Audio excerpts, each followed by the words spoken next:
Okay, here we are after a brief hiatus of building the Scottish state with myself, Dr. Mark McNaught. I kind of got a little tired there for a while and, felt like the independence debate was not advancing. I was kind of despondent, so I took a few weeks off, but happy to say I'm back. This broadcast will not be live, so you won't be able to submit questions. We're still working out the tech on getting it so it can be live, which we hope to do very rapidly. But anyway, I thought that it would be very important and pertinent to have Ewan Kennedy with me again to talk about the Supreme Court case here on the 24th of November, 2022, just one day after the Supreme Court case. So first of all, Ewan, thank you as always for being with us this evening. Well, it's good fun being back, and second time I've been here, so a little bit more relaxed this time. Yeah, it's just chill. But you're a very good host, and you keep it rolling along. So let's see what. Hope we don't fall out too much over the various. No, I can't see that happening. But anyway, so your reaction. I mean, because I think I read some of your stuff or some of the stuff you posted that anticipate. So just so everybody's clear, this was a Supreme Court decision over the power of the Scottish Parliament to legislate, not to hold a referendum, but to legislate for a referendum, given that the Constitution is a reserved matter. And normally, of course, they would require a Section 30 order to hold a referendum given by the Prime Minister. And this case was to seek whether or not, even without a Section 30 order, that the Scottish Parliament had the power to legislate over a referendum. Given that and their argument was that it did not relate to reserve matters, because even if there was, under their logic in the case, and you can correct me if I'm wrong on this, but that the Scottish Parliament had that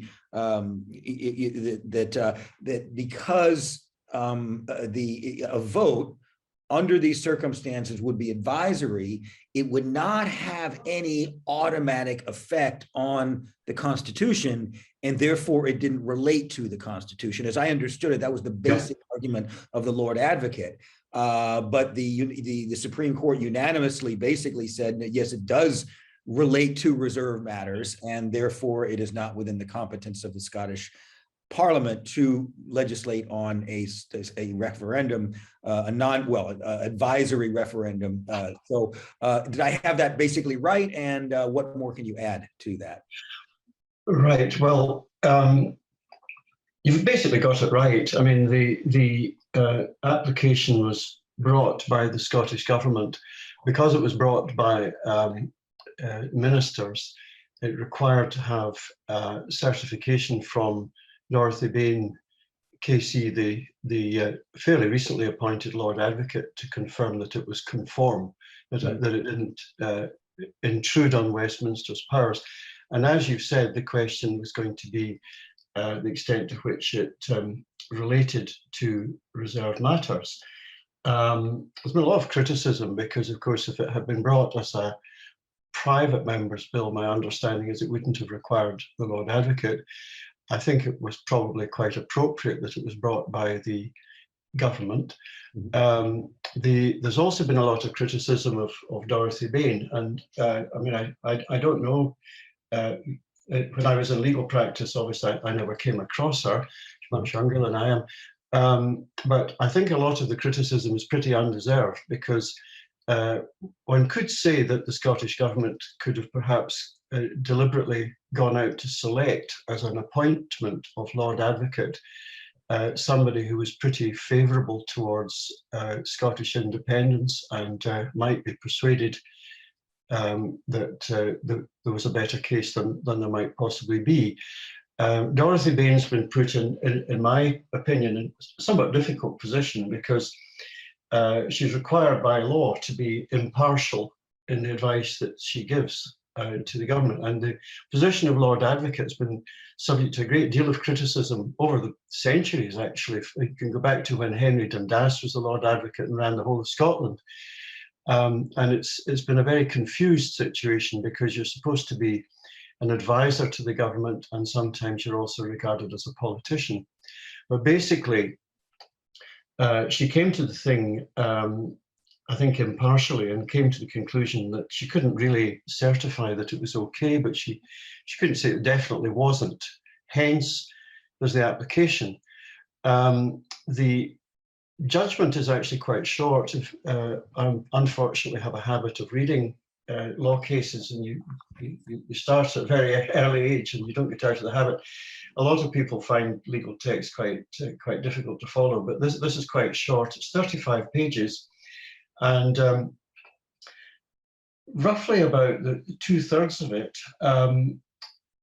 related to a matter that the United Kingdom government brought up, which was the suggestion that the whole thing was premature.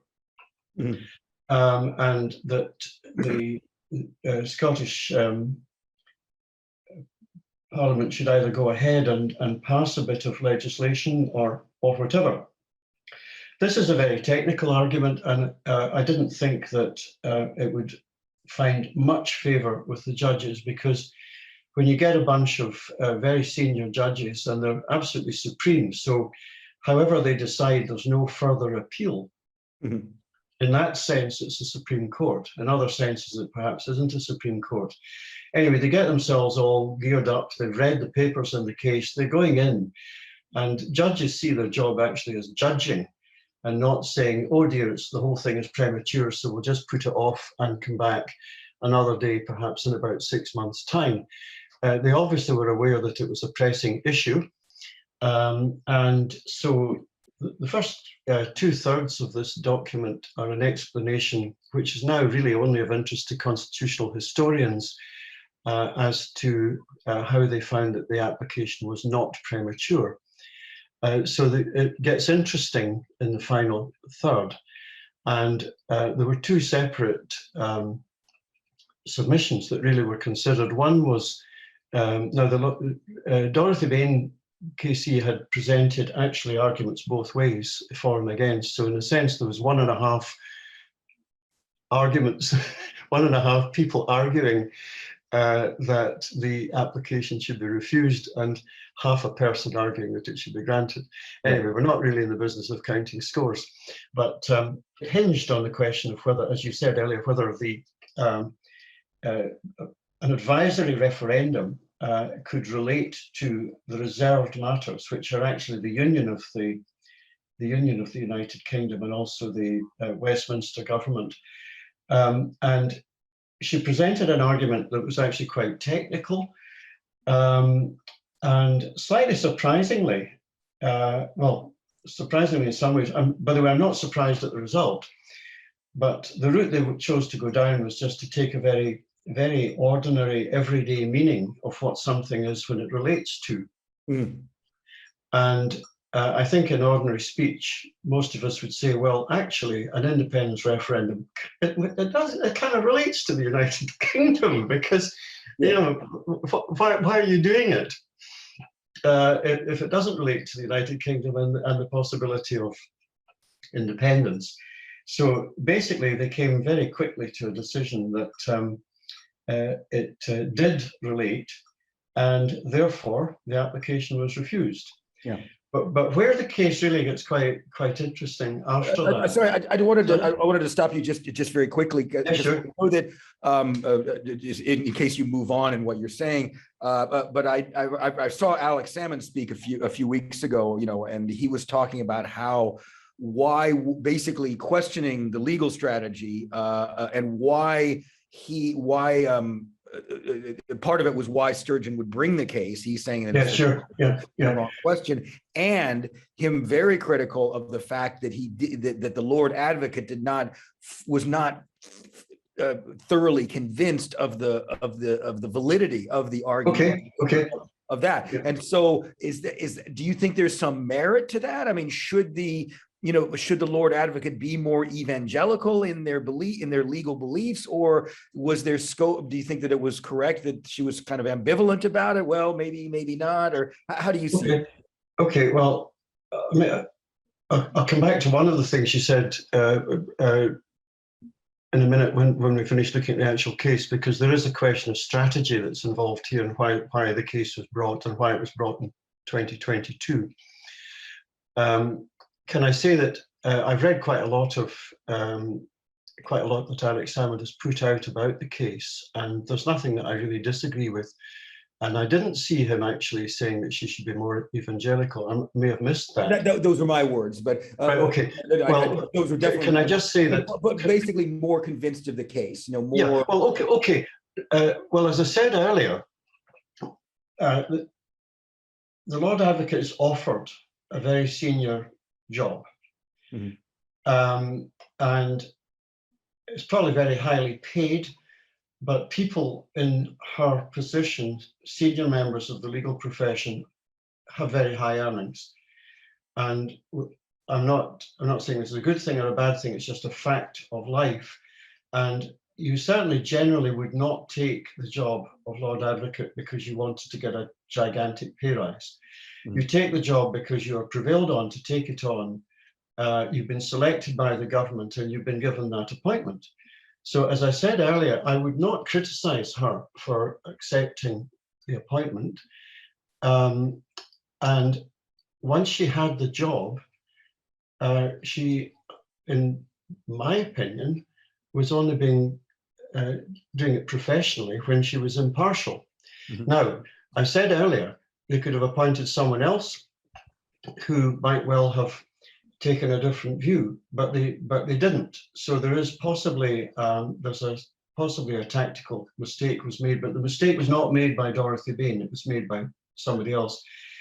In the event, we've had a judgment that I don't think very many lawyers would actually disagree with.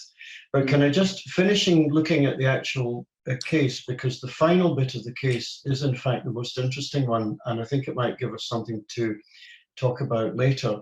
And that was looking at the separate submission that came from the SNP. Yes. And basically, that was a far more interesting read than the legal stuff about whether technically something related to something else.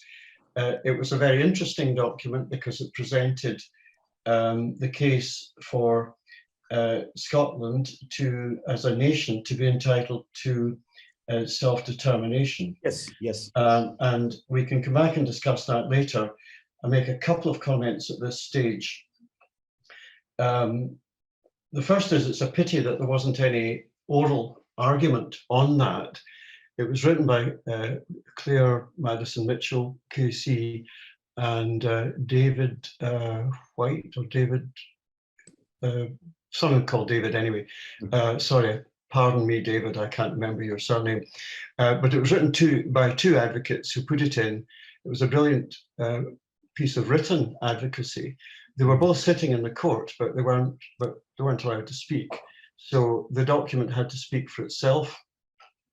And the Supreme Court decided that they did not find, they didn't really find any merit in it. And I would be I'd be very critical of Lord Reid in one of the things that he said, which we'll come back to later, I think. Oh, go ahead. And what do you? Okay, right. Well, basically, there's reference in the judgment to the case where the Canadian Canadian Supreme Court was looking at the matter of a Quebec, the status of Quebec, and there was there's an interesting paragraph that is quoted in the judgment, and it's highly relevant in my view to where we go from here in Scotland, because it suggests that there are three separate categories which can result in a group of people being defined as entitled to national self-determination under international law. And there's immediately a problem, of course, in the UK Supreme Court, because the UK Supreme Court is actually, although it's called Supreme, It is subsidiary to Westminster. It has to do what it's told by Westminster, and it's very much a national court. I've seen a few people saying it's an English court. It's not really an English court, and it's not really a Scottish court. It deals with English cases and it deals with Scottish cases. It just puts a different hat on when it's dealing with a Scottish case. And just to be clear, just to understand a little bit better of the role, and I agree with what you said about it being basically subservient to Westminster. But as I understand it, for example, in the United States, the U.S. Supreme Court has the power of judicial review through the 1803 Marbury versus Madison case, which gave the Supreme Court the ability to review laws to determine their constitutionality and overturn it if it isn't. Now, the UK does not have a written constitution. No. And from what I understand, if I understand correctly, they can interpret laws, but they can't overturn laws. It's only Westminster that can make or unmake laws. And so, for example, in this case, the Supreme Court merely, interpreted the points of the law regarding, the Scottish government, but it couldn't do anything about actually changing the law. It couldn't. Mark, you come from a background. Obviously, you come from an American background. I think it's actually very unhelpful to try and draw analogies from the American situation. The U.S. Supreme Court is supreme in the sense that it upholds its version of the U.S. Constitution, which is a document. Yeah. It is not subservient to a group of people, the way the United Kingdom Supreme Court could be abolished next week by Westminster, for example. Now, just to clarify what you were saying there, the United Kingdom Supreme Court can interpret Westminster legislation. It cannot overrule it, but it can overrule Scottish legislation. It can overrule devolved legislation, Northern Ireland, Scotland, Wales, as being outside the powers that were devolved. So that's really what they were doing. But the point is, it's however you describe it, it's a national court. It's not an international court. Mm-hmm. And they decided that they were not going to make a ruling on questions of international law, which could conflict with national law. And that's an interesting question, because we could talk all day about the extent to which international law can actually overrule national law in any meaningful way. Just to put a point on that, I do know that they've cited the Kosovo case, in which with the 2010 in the ICJ, which held that that there was nothing against international law for there to be a unilateral declaration of independence, and even the British submission said basically that the internal law of the state cannot dictate how a country achieves self-determination under international law. And I know that they cited that the Kosovo case, but so that would suggest that there's nothing against Scotland becoming independent other than a referendum under international law, but and also that the UK law cannot interfere with that. So right. Well, the thing that I found most interesting in this judgment, I didn't find anything terribly surprising in it until we got to the end, where they were looking at the position of Scotland, or the position Scotland might be under international law, and the question of a nation's right to self-determination, to decide its own future. And the interesting thing, I think, is the paragraph that was quoted from the Quebec judgment, where the Supreme Court in Canada said that there were three types of, three categories, three different types of groups of people who might be able to declare themselves to be an independent nation state. And the first one was if you were what they called a former colony. The second was if you were a territory that was subject to foreign military occupation. Mm-hmm. And the third one, which I think is really very important, and because it's important, I'll just read it out in full, where a definable group is denied meaningful access to government to pursue their political, social, and cultural development. Mm-hmm. And it seems to me that really defines Scotland, because we are a definable group, we have a territory, we're a definable nation, we've always been regarded as a nation. We are denied meaningful access to government. We have been, anyone who's been around in Scotland for decades knows that when Thatcher arrived, that was the end of it for Scotland. We've never supported these people. We've been denied access to government. There's no doubt about it. To pursue our political, no hope pursuing political development. Social and cultural, we can argue about. But my suggestion is that these are three separate categories, and it seems to me that Scotland fits very neatly into the third of the categories. And that's actually why in other situations I've been arguing with people who would prefer to go down a colony route. We'll come back to that later, but what I was going to say, just to finish talking about the actual judgment, is that having produced this third category, which Scotland seems to fit into perfectly, Lord Reid just bluntly said that it most definitely doesn't fit with Scotland. And I just thought that was a sort of kick in the face, because... And did he offer a category of what Scotland is?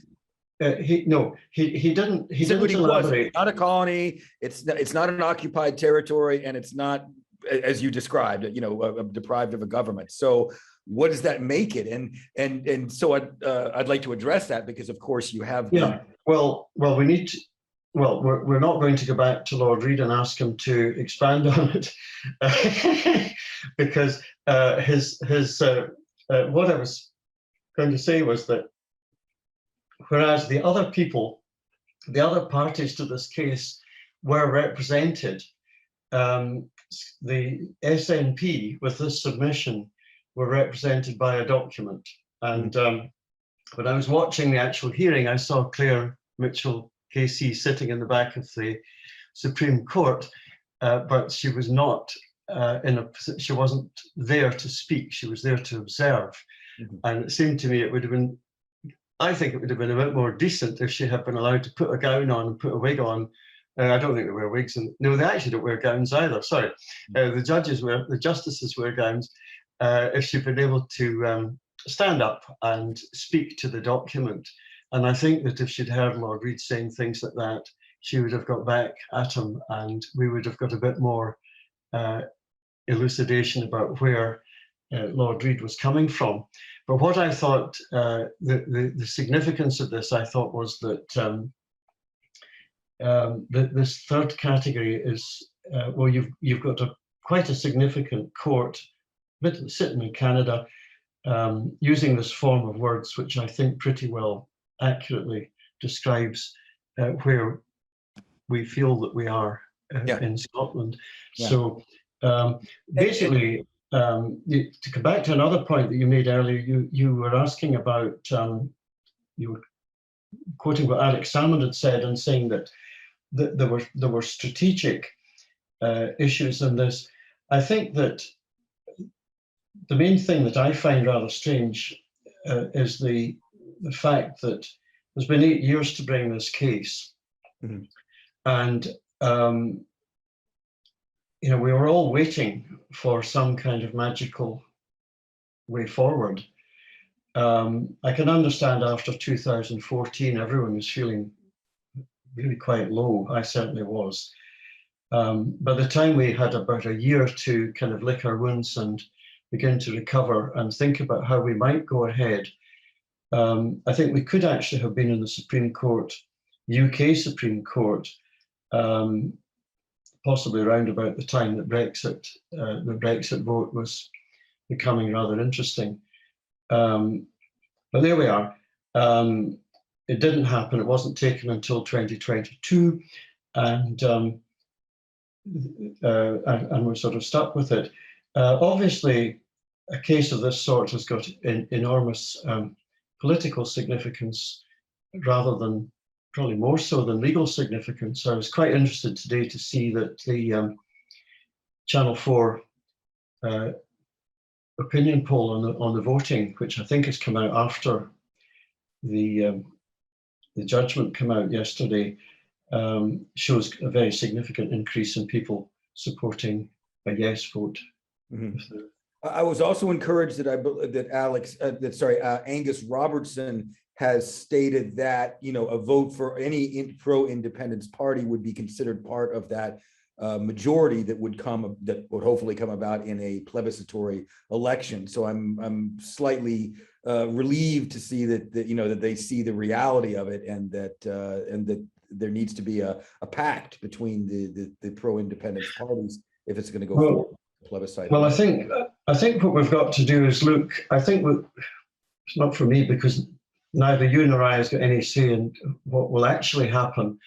But there are absolutely massive difficulties, in my view, in trying to run a United Kingdom general election as some form of de facto referendum or plebiscite, and we probably should actually look at these difficulties, because I think they're fairly obvious. Oh, there's no question. And to be fair to the SNP, I mean, this is only because they were denied these other options that they have to go this route. If not the referendum, then what? And I think that you do have, for example, the decolonization route that Salvo's been proposing, and you have these other ones. In my view, everything should be pursued at the same time. There's no reason that different groups can't go towards it without it being without it being contradictory or canceling each other out. But that's just my view. Well, I'm not at all sure that I really agree with you, but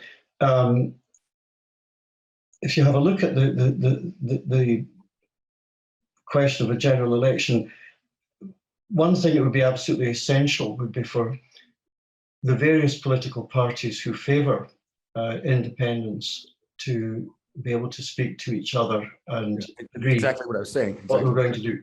Now, would they agree that in each constituency there would be one pro-independence party, which would mean that people would have to be deselected and would stand down, and local party activists would be very angry because they've been delivering leaflets for decades, and now they're suddenly told that they have to deliver leaflets for a party that they've never possibly heard of. I mean, there are difficulties like that, and I think if you ended up with what Angus Robertson was saying, that you add up the number of people who vote for pro-independence parties, I can't see that getting very far in Westminster, because you're still going back to Westminster and trying to persuade them possibly to allow, to start negotiating. And the one thing I've noticed, well, I was going to say it's no disrespect to commentators from down south, but I think it probably, I think it is to their discredit that people comment on Scottish affairs without having a clue how things are run in Scotland. Yeah. And it's always been, right through my life, I've been aware that if you live in Scotland, in the days when we still had fairly decent newspapers, you would try to read a national newspaper every day, and you'd probably read a local one as well. And reading the national one, you discovered what was happening in London. But if you were living in London, the last thing you were going to do is to buy either a Scotsman or a Glasgow Herald, for example. So there's a lack of understanding. They don't understand the difference between first past the post and PR. Mind you, a hell of a lot of people in Scotland didn't understand that either in 2021 at the Holyrood election, when people where a million SNP votes got 2 seats when they could have had like maybe 30. It was absolutely, said, yes, vote for Alba, list seats, go for it. They could have had an overwhelming majority. It was absolutely diabolical. Either the SNP did not understand the voting system, which is actually incredible. Of course they understood it, but what the game was is just beyond me. I just don't get it. But I mean, all I'm really saying is that if you went down to London and you say, well, look, we've actually got, this is the result, but this other thing is really the result, and we've added up all these votes. But there is another issue involved in this, and it actually reminds me of, when I was a student, there were a hell of a lot of student parties, which in those days were very political. And the pubs shut quite early, and people would go up to our flat with as much booze as they could have got hold of. And it was very interesting because people would turn up at these occasions. Politicians would turn up at these occasions and would talk to students who were interested in politics. And I remember one evening I was with a group of friends and we were at a party near Glasgow University, and a most extraordinary man turned up who a lot of people won't even have heard of, Anthony J.C. Kerr. He was a small guy with a sort of handlebar moustache, and he was wearing motorcycle leathers, and he'd driven up and ridden up in his bike from the borders to take part in various things around Glasgow. And he was explaining to us that he was he would be a bit of a Tory independent, but he said he was willing to work with Marxists and Labour people and all sorts of people within the SNP. And he said the important thing is that we will have nothing on our manifesto apart from independence. And when we get it, we will split amicably and we will form our own parties in a newly independent country. And this was when? This was the 60s, right? Oh, this is the 60s. Yeah. This is getting on for 60 years ago. So, but you see, he was actually right, because the trouble is when you start putting forward a manifesto, when you've been running the country, as the SNP have been, and you've got all sorts of policies and people have formed views, it's terribly easy to do what the Tories have been doing all day today, is saying that in response to this question of a general election being a plebiscite, it's not a clean way of getting a decision about anything. So I don't like it. And then there's been a suggestion that a better option might be a Holyrood election. I'm just going to say something technical about the general election issue. We can't escape from the fact that 16-year-olds and 17-year-olds would not be voting. I agree with that. And then there's the question. And European citizens either, or well, I think if they've come from Malta, Cyprus, or Ireland, I think they might be able to vote, but because they're former colonies, would you believe? And also there's the question of voter ID, which I think is absolutely disgusting, because I think I'm sorry, American, I apologize for importing yet another repressive voting repressive policy. It's absolutely despicable that a major problem in my view with younger voters is that they quite often forget to vote. I mean, the demographic that turns out even when they're, sorry, I'm going to say something turn out after they're dead, but when they're very, very old, they'll make a huge effort to make sure they vote, either a postal vote or a proxy vote, or they will make sure that they get to that polling station. But the younger generation, in 2014, the youngsters are very pro-independence, but they were one of the lowest percentages of the electorate actually to remember to turn up on the day and cast a vote. And if you start introducing voter ID and complications, you just make matters worse. So basically, I think my own view. And there's no reason they can't install a proper electronic, secure voting system. You can do it with your bank. I mean, I've never had any problem with my bank website. No, exactly. There's so many we're stuck with the systems in a way as they are. But all I'm really saying is I think that the general election, using a general election as a plebiscite, I don't like it. I think there is another route, and I think there's an opinion developing in Scotland that the route has to have an international dimension. Yes. Yes. And I think what's really useful is to look at how this might be done, because you don't just turn up as a bunch of people, or even as a Scottish government, and think that you can somehow get access to United Nations. Mm-hmm. You have to get a resolution. And there's a lot of groundwork that needs to be done as well. Yeah, there's a huge amount of groundwork. Now, I've been reflecting quite a lot on this recently. I've actually written a wee bit about the International Court of Justice. The World Court is probably the easiest way to. Yes, we've discussed that a lot. Colloquial name for it. We've spoken about it before. It sits in The Hague, and I think it would be possible for a question to be given to the World Court to sort out, given that Scotland, everyone agrees that Scotland is entitled to self-determination. There's not a single political leader in the UK in recent years who has denied that. Yes. We're constantly told that the time is not right. I remember Mr. John Major telling us the time was not right. Mr. David Cameron's told us it.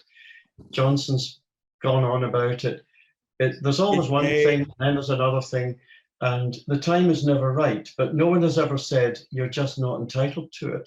Right. And the interesting thing, of course, with the Supreme Court judgment is that it has really put it right in front of all of our faces that we have a right here, but we don't actually have a remedy within the national system.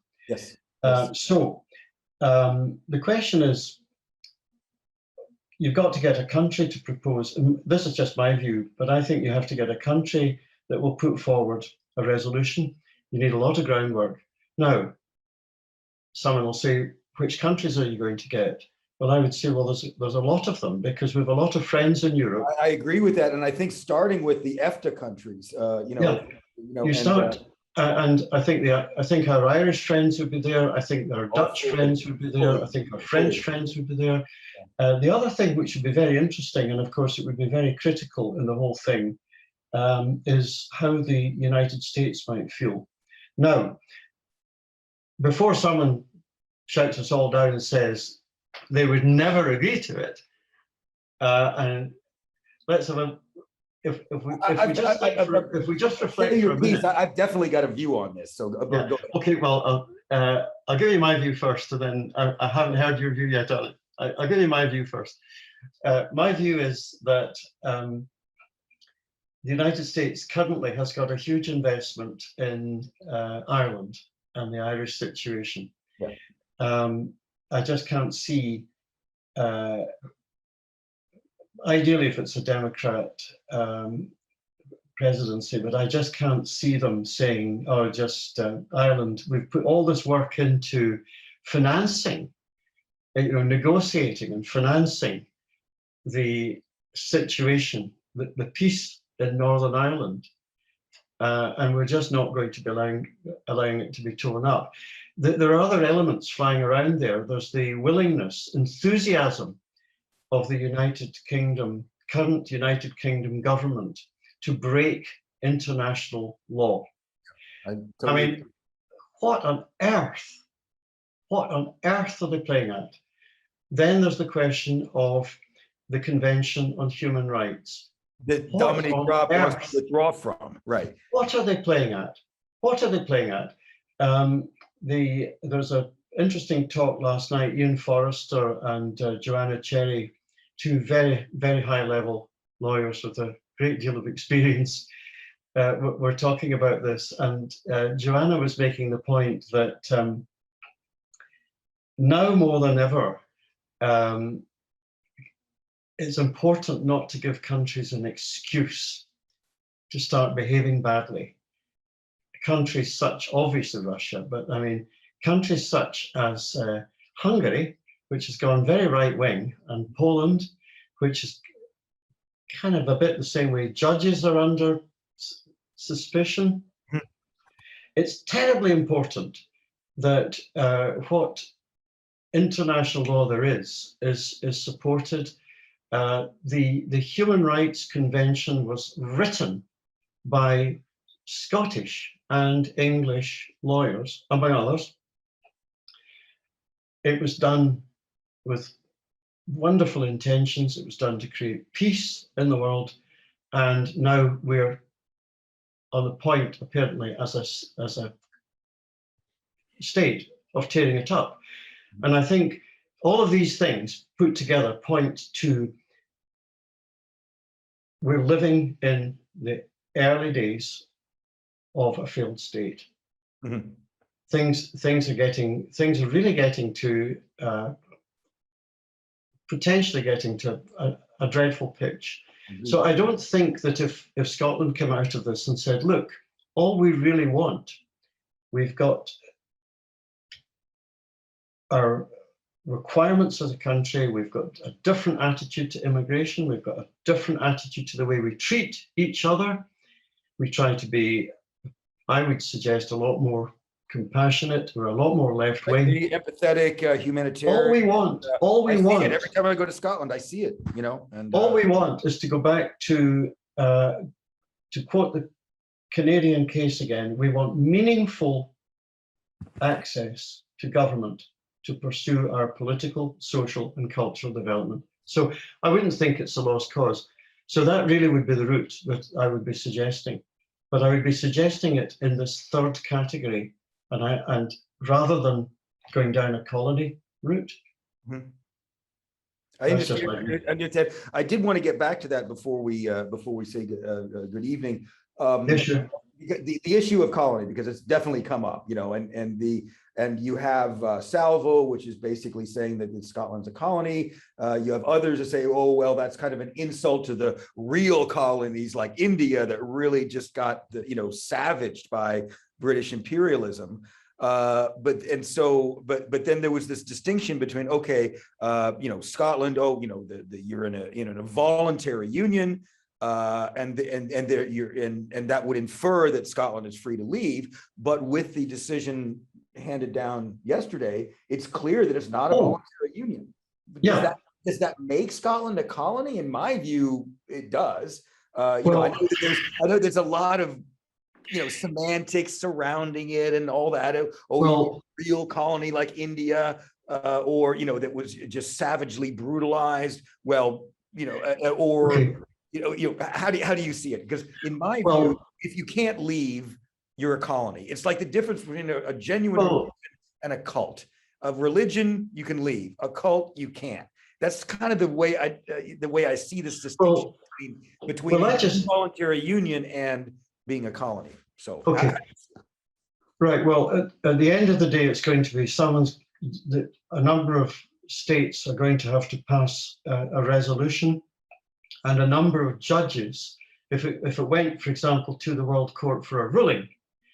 I mean, by the way, I don't know if it would necessarily go as far as the World Court for a ruling, because I think what would happen is a resolution would start circulating.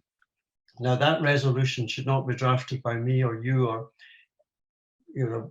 probably not by Salvo. The resolution would require to be drafted very carefully, possibly by a group of people, with a view to getting maximum support from countries. And there would certainly be a lot of argument, and it would raise the profile of the whole issue. But ultimately, if you went to the World Court, you would be asking a group of judges, most of whom, or many of whom, come from countries which were former colonies. And you would be saying, we're like you. And they'd say, and you made the point earlier, people feel a bit insulted. I think they would say, sorry, pal, you're not the same as us. Some of your Scotsmen were here running us historically. I understand all that. So I mean, all I'm really saying is that the basic facts on which a case will be presented are the same. The facts are that we don't have the facts are, of course, obviously we've had everything taken from us. We've had our oil taken from us. We're now having our power taken, our wind power, our water power, hydropower. It's all been sold off. We've lost control of our ports, our rivers, everything. So over the years, everything the Tories could flog off has gone. So we have been treated in a sense, well, let's say as a colony or foreign military occupation. Well, it wasn't military occupation, but it's political occupation. Yeah. Well, and it was. I mean, you know, all I'm saying, Mark, just post Culloden, it was very much, you know, military. Yeah. Well, all I'm saying is that the basic facts don't change. The facts are there. The way Scotland's been treated for 40 years. I would actually define it at the end of majority governments, which came in after 1979 with the split in the Labour Party into the Gang of Four come out and the Libs became the Lib Dems. Since then, there's really never been a majority government in the UK, and Scots have never had a proper say anyway. For 40 years, we've certainly been treated as a very similar to a colony. But what I'm saying is that the third category here, we're in a sense in a stronger or a different position to get to win a case that we're entitled to self-determination because we are defined already as a nation. I see your point. Your point. So I'm open to persuasion, but that's sure. But I think that what you say is valid, in that, I mean, it's easy to say, okay, you look up at the definition of a colony in the Oxford English Dictionary, you know, a territory controlled by a foreign power, exploiting the resources and all that, and you could certainly make that case. But I think that third category that you point out, that the Supreme Court excluded, you know, well, Scotland's not that in that category either. I do think that that's a more credible challenge to, you know, that would grant Scotland the right to self-determination. Like you convinced me of that, you know, because well, I mean, because I can see I can see Scotland being de facto a colony, but not being defined as such under international law. I think my own view is that that's the risk. But as I keep saying, I'm not an expert. I'm not a professor. I'm not an international lawyer. I'm just an old hack who's been studying the thing for quite a long time. But I'm very much open to persuasion. Mm-hmm. But I defy anyone to produce a route that didn't have an international element for the one thing that we will all have to agree on.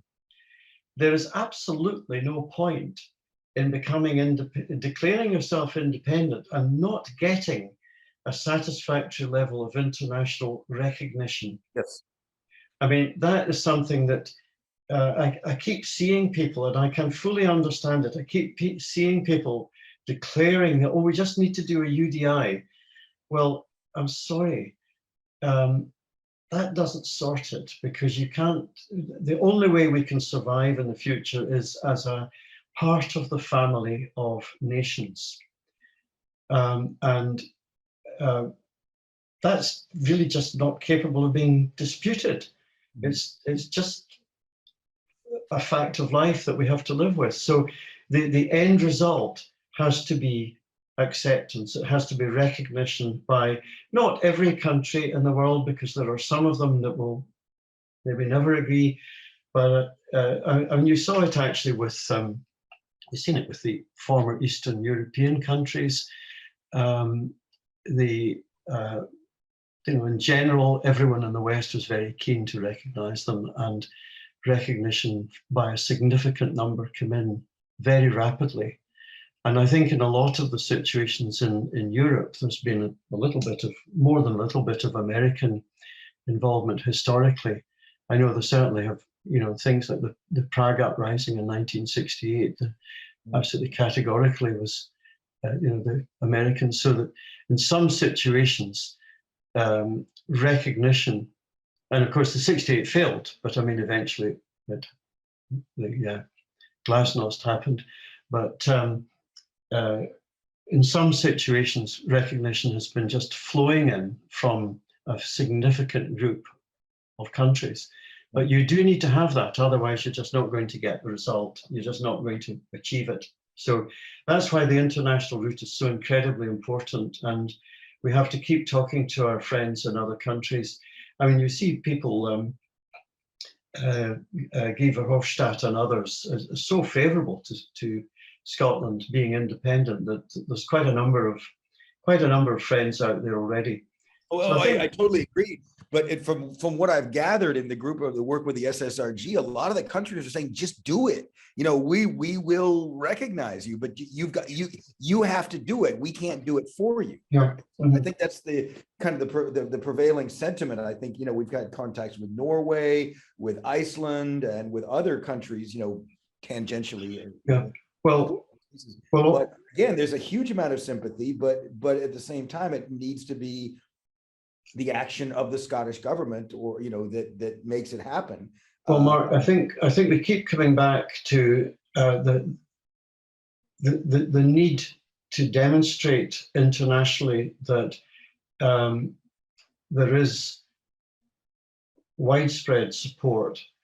I saw an interesting article by Robin McAlpine the other day, and who's saying that you know, it's astonishing that we've only got 50% pro-independence. Now, you might say a legal requirement in a referendum is 50% plus one, but Estonia had 90% in their referendum. And there's no doubt that this is one of the areas where I'd be quite critical of the SNP. We've had 8 years, and according to the opinion polling, which might be wrong, nothing really moved very much until today, apparently, when it's gone up, thanks to the Supreme Court. But to get independence, you would need to be able to demonstrate to an international forum, let's say, an international group of people, not necessarily a formal court, but it would need to be obvious that it was something that a country wanted, and that it wasn't a sort of ruling clique that was making a declaration of independence. But where I think it might go is that if we started having a resolution put together and supported by quite a significant number of countries, and we all started talking very loudly about the things that are going on internally in the United Kingdom, that it really is falling apart at the seams. Totally. Ireland's a mess, getting worse. The Welsh, I wouldn't rule out at all. They have some very, very strong, very good political leaders. Adam Price, he's good, and Drakeford, good. You know, I think Drakeford's brilliant. I mean, they're both really good. Both him and Price are very good. Yeah. So I mean, really, basically, I think that there could be a recognition that, well, this United Kingdom has run its course. It's failing. It's broken. There's been chances to fix it. Lib Dems blew it over the alternative vote referendum. That was the end. 2010, there was a possibility to bring in a proper PR system, but they sold out to the Tories. In my view, they can't be trusted again. Used to vote for them at one stage, but can't trust them again. So there we are. I'd like to wrap up this delightful conversation soon, but I hate American lexicon, but what are your takeaways from from the Supreme Court case? You know. Well, to summarize, I wasn't surprised. I was sure that they would hear the case. I mean, the idea that they would just pack up and go home and say, that's it, we're not going to make a decision. I would have been staggered if they had done that.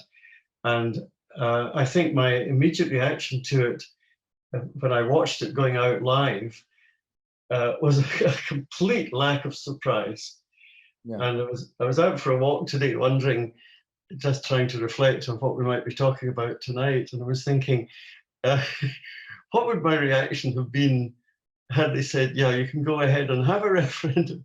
I think it would have been one of absolute abject panic.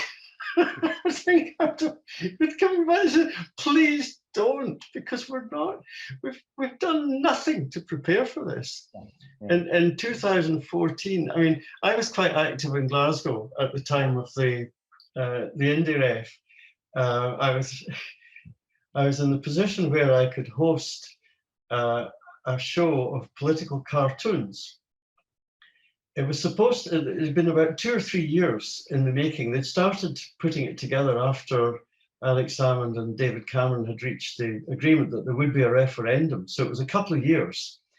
And cartoonists from all over the world, about 100 different cartoonists had submitted work specifically on the subject of Scottish independence.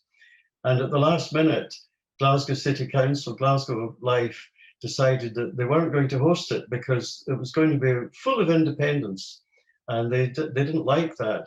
So we had a bit of space, and we put it on, and we got sponsorship from the National Union of Journalists, and we had all sorts of wonderful cartoonists. Cinders MacLeod flew across from Canada to address the meeting, a packed out meeting.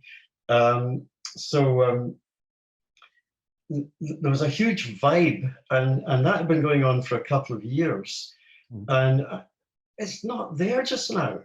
Yeah. So we'd suddenly been told, well, you can have your referendum on the, whatever it is, the 19th of October, 2023. I'd have been in a panic. Yeah.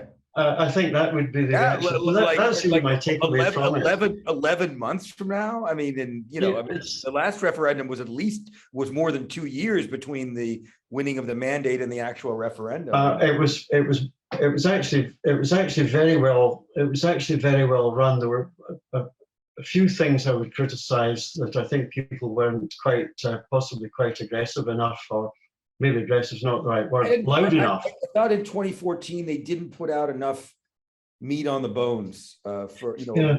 Well, I think the currency was a serious issue. And then, of course, there was the vow and the lies that were told. Yeah. Everyone that listening to this will be fully aware of all these issues, I'm sure, because we all lived through it. Things we can learn from, but certainly there would need to be a decent amount of time to plan it and put it together. And there's a hell of a lot of people in Scotland who are just not political. Yeah. I mean, unfortunately, and I think that this is a failure that we've seen over the last 8 years, that 2014, for a period, everyone really got quite political. I mean, I was in Glasgow, of course, which is a very, very, very yes city. But I mean, the number of people who were coming, I met people who were going on the voters' roll for the first time, because this was important to them. To vote for. Sorry, yeah. They actually had something to vote for. I mean, yeah, sure, yeah, absolutely. So, I mean, that's the kind of thing, and there was a hell of a lot of people on the ground, and I just don't. I'm really worried. So, as I say, had they told us we could go ahead next October, I think it would have been a feeling of panic, and I don't think I would have been alone in feeling that. Maybe it's a blessing in disguise, or you know. Well, certainly if it's brought the percentage up by about 10% overnight, we just need. I mean, the figures are out as far as I can remember. If you took out the don't knows, which was a very significant number of people, I thought it was only like 51% and then like 36% no. Yeah, I mean, it worked out. If you took the don't knows out, it was 60. But I mean, that's nothing. I mean, it wasn't even close. So however you translate that, no has lost at least 10 points. There's a lot more ambivalence about it, but there's more, it's very likely the ambivalence will be much more, you know, pointed towards. I think it's there. I think it's the case is there to be made. But I think if people realise that when we're told that something is a Supreme Court, as you and I have discussed at length before, it's a Supreme Court in name only. It's subject to Westminster, and the you know, the possibility, I even allowed myself a kind of, I won't call it a dream, I just had a funny sort of notion. What if they had just said, we're completely radical, you know, we are going to be a proper Supreme Court? Whether the government would have sacked a whole lot of them and wound up the court. Or yeah, they could have overturned the Scotland Act and left all the powers to the Scottish government if they were a real Supreme Court. Well, that's where the American Supreme Court is very different from the Scottish one. So anyway, it didn't happen. So we are where we are, and that's a few ideas about. So I'd like to wrap up this conversation. Is there sure. anything else you'd like to say before we say good night to I think we just about talked it out, Mark. It's been nice being here again. Always good fun chatting to you. And yes, I think we've covered. We're on for a bit after David stops the recording. But. Yeah, good stuff. Okay, doke. Right. Thanks very much.